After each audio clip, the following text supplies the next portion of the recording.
డబ్బు, అనారోగ్యం, ఉద్యోగం, వ్యాపారం, అప్పులతో బాధపడుతున్నారా? మీకోసమే లాంచ్ యువర్ ఫ్యూచర్ ప్రోగ్రామ్.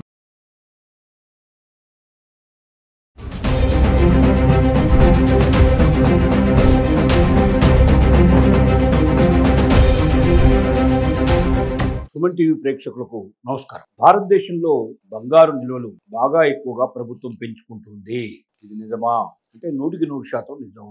గత సంవత్సరం కన్నా ఈ సంవత్సరం సుమారుగా 40 టన్నులు బంగారాన్ని మనం ఎక్కువగా పెంచుకున్నాం. ప్రజెంట్గా ఈనాడు మనకు ఆర్బీఐలో ఉన్నటువంటి మన బంగారు నిల్వలు లెక్కేసుకుంటే 8,849 టన్నుల వరకు 89 టన్నుల వరకు మనకు మొత్తం దగ్గర బంగారం ఉంది.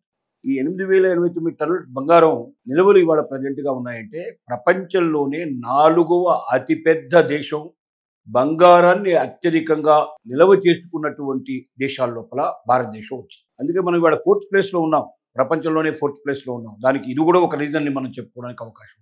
ఎందుకు బంగారాన్ని ప్రభుత్వాలు నిల్వ చేస్తాయి? ముఖ్యంగా సెంట్రల్ బ్యాంక్ అంటాం. అంటే ప్రతి దేశానికి ఏదో ఒక బ్యాంకుని సెంట్రల్ బ్యాంక్ అని నిర్ణయిస్తారు.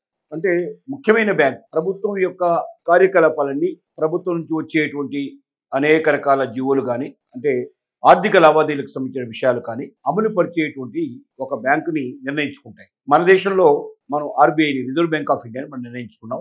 రిజర్వ్ బ్యాంక్ ఆఫ్ ఇండియా ద్వారా మనకు జరుగుతుంది. అలాగే ప్రతి దేశానికి అలాంటి బ్యాంక్ ఒకటి ఉంటుంది. గతంలో బంగారానికన్నా ఎక్కువగా డాలర్స్ నిల్వ ఉంచుకోవడానికి ప్రయత్నం చేసేవాడు. ఎందుకంటే ఫారిన్ ఎక్స్చేంజ్ ఎప్పుడు మన దగ్గర డాలర్స్ రూపంలో ఉన్నట్టయితే ఇతర దేశాలకు మనం ఏదైనా దిగుమతి చేసుకున్నట్టయితే ఏ వస్తువునైనా మనం మన ఫారిన్ నిల్వల్ని వాళ్ళు కట్టాల్సి వస్తుంది. అంటే మనం డాలర్స్ రూపంలో చెల్లించాల్సిన పరిస్థితి. ఇలా డాలర్స్ రూపంలో చెల్లించాలి అంటే ఆ డాలర్స్ మన దగ్గర నిల్వ ఉండాలి. అలా ఎక్కువగా నిల్వ ఉంచుకునే ప్రయత్నం మనం చేసేవాడు.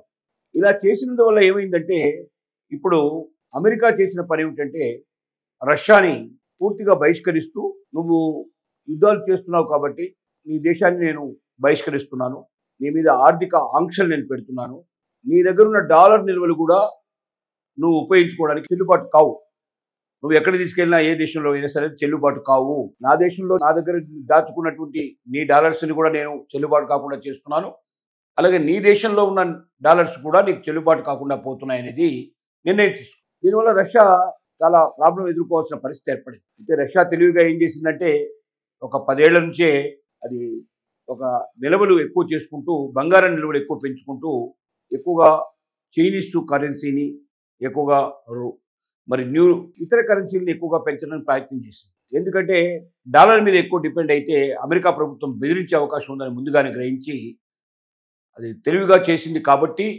రష్యా ఇవాళ అమెరికాకు భయపడకుండా నిలబడుతుంది. రష్యా పెట్టేటువంటి ఆంక్షలకు కూడా తట్టుకొని నిలబడగలిగింది.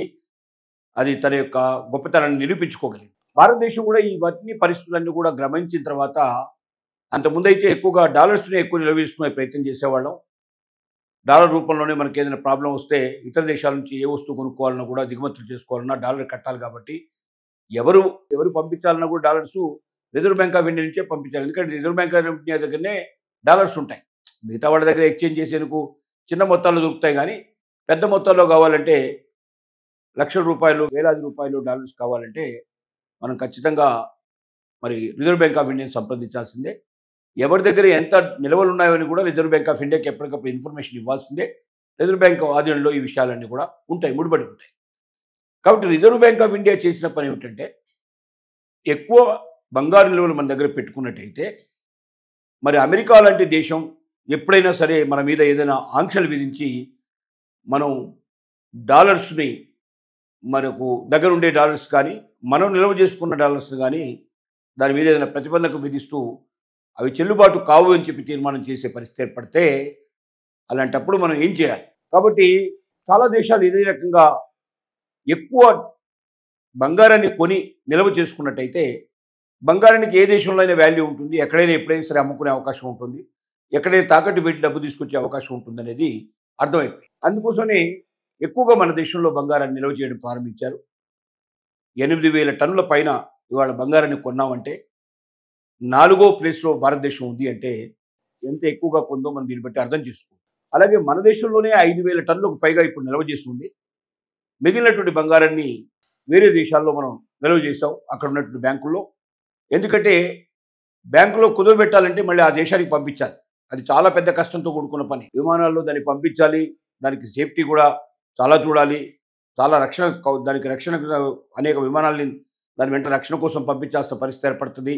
అది హైజాక్ కాకుండా చూడాలి, సురక్షితంగా ఆ దేశానికి చేరాలి, ఆ బ్యాంకుకు చేరేదాకా పూర్తిగా మనమే బాధ్యత వహించాల్సిన పరిస్థితి ఏర్పడుతుంది. కాబట్టి ఎప్పుడైనా ఇతర దేశాల నుంచి మనం రుణాన్ని పొందాలి అంటే, తాకట్టు పెట్టి తీసుకురావాలంటే బంగారాన్ని అక్కడే ఉంచితే మేలనే ఉద్దేశంతో కొంత బంగారాన్ని అక్కడే ఉంచింది. కానీ మ్యాక్సిమం బంగారాన్ని ఇప్పుడు భారతదేశానికి తరలించారు. కాబట్టి భారతదేశంలో 5,000 టన్నులకు పైగా ఇవాళ మన దగ్గరే ఉంది, నిల్వ ఉంది.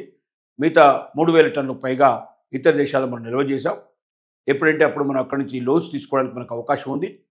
ఈ రకంగా బంగారు నిల్వల్ని పెంచుకుంటూ పోవడం వల్ల భారతదేశం చాలా స్ట్రాంగ్గా నిలబడగలిగే పరిస్థితి ఏర్పడుతుంది. అమెరికా లాంటి దేశాలు మన మీద ఎన్ని రకాల ఆంక్షలు విధించినా మనం తట్టుకొని నిలబడడానికి వీలుగా బంగారాన్ని మనం నిల్వ చేసుకున్నాం. అందుకే ఇతర దేశాలని మనం ప్రతిఘటించగలిగే పరిస్థితుల్లో మన దేశం యొక్క నిబద్ధతను మనం నిలబెట్టుకోవడానికి వీలుగా బంగారు నిల్వలు మన దగ్గర ఉన్నాయి. అలాగే ప్రతి దేశం కూడా బంగారు నిల్వలు పెరుగుతున్నాయి. బంగారు నిల్వలు ఎక్కువగా దేశాలు వాళ్ళ ప్రభుత్వాలే కొంటున్నాయి. కాబట్టి బంగారు రేట్లు పెరగడానికి ఇది ఒక కారణం అని మాత్రం చెప్పక తప్పదు.